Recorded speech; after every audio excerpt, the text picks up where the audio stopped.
I'm sure you've all heard of gelato, right? But have you ever heard of gelato made from goat's milk? Yeah, me neither. That is just one of the unique value-added products the BC agri-food sector has to offer.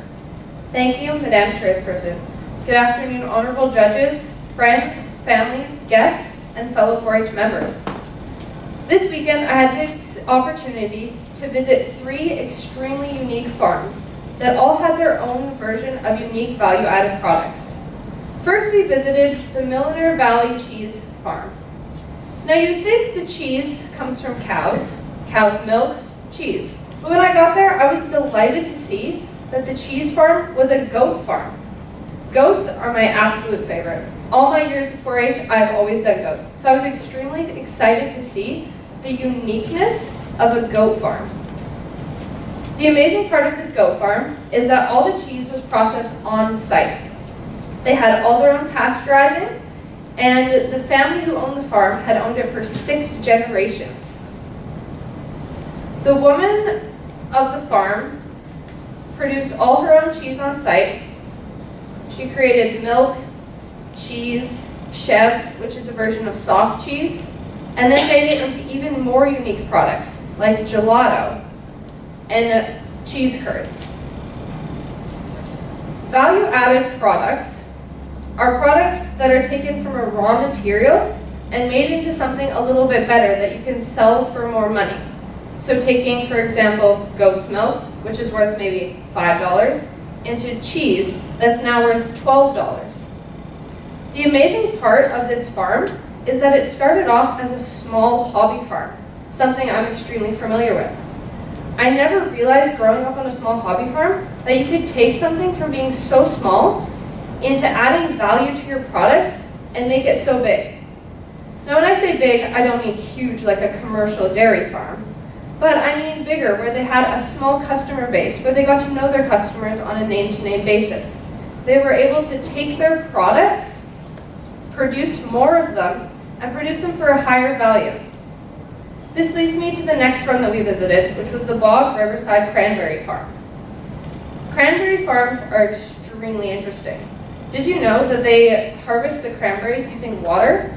They flood all the fields and all the cranberries float up to the top. Cranberries, there's so many in the field that one field can yield 3 semi-truckloads. 500,000 pounds of cranberries. That's a lot. When you think of cranberries, you probably think of Ocean Spray, which is the main brand of cranberry juice. But this farm was different. This was another small hobby farm that had expanded into their own value-added farm. They had taken their cranberries, and instead of going with a commercial farm, they had made their own products. They had made their own labels. They made their own jams. They made their own cranberry sauce, their own cranberry juices, and we even got to test out some freeze-dried cranberries. It was incredible. Lastly was Festina Lente, which is a winery. And when you think of winery, you probably think of grapes or some other type of fruit. But the amazing, unique quality of this winery is that all the wines were made from honey. It wasn't just wine that had honey in it, but it was wine that was made solely from honey. The process of the honey sugars breaking down from the yeast and making it into its own unique thing. The amazing part that all these farms shared is that they always had their own unique, different products. It wasn't a mainstream dairy farm with cheese. It wasn't a cranberry farm that sold to Ocean Spray. It was their own unique qualities of what they were making.